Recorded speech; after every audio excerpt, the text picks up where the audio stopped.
Do you think that an invasion of Taiwan's imminent?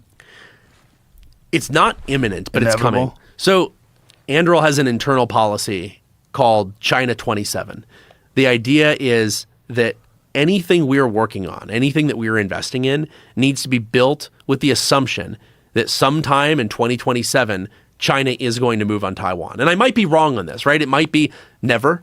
It might be a longer term thing. But in general, like imagine how stupid I'll feel if I spend hundreds of millions of dollars building some new weapon system that I know is not going to come into service until the 2030s, which is what most experts say is outside of the window of when this invasion would happen. Wouldn't I feel pretty stupid if there's a gigantic fight and I've spent all my money on something that wasn't ready in time?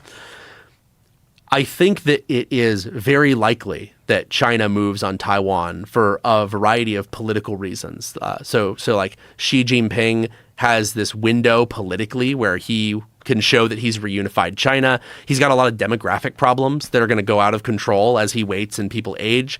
He's got a lot of economic problems where they're propping up their economy with a lot of kind of fake GDP, fake growth, fake demand, fake construction. And he's doing that, I think, to help build up his war machine, but it's not sustainable in the long run. So I think there's a window where they can do this. If you had to ask me, it's more likely that they don't do a full-scale invasion to start. It's much more likely that they do something like a blockade. So they'll come up with some pretense. They'll say, Taiwan is exporting goods that say made in Taiwan. And our position is that Taiwan is part of China, and therefore they need to pay Chinese taxes on those made in China goods. So we're going to blockade their port and not let them export anything until they resolve this.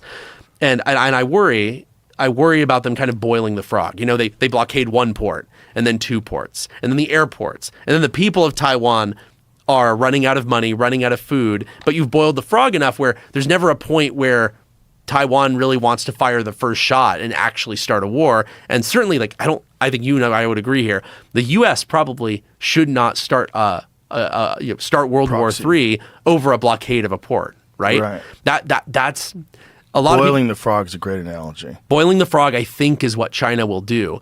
And so what we need to do, and this is just my opinion, which is definitely biased. So to be clear, just so people know, nobody's going to dig it up and say, but Palmer's obviously only saying this because he's got money in the game. I will first say, I have plenty of money. I sold my first company for billions of dollars. I don't need to work. I could retire. I'm not doing any of this for the money. Defense, you make a lot less money for each hour of work you put in than you can make in tech or media or elsewhere. But I do a lot of work with Taiwan. So I just went to Taiwan a few weeks ago to personally deliver a bunch of missiles and weapon systems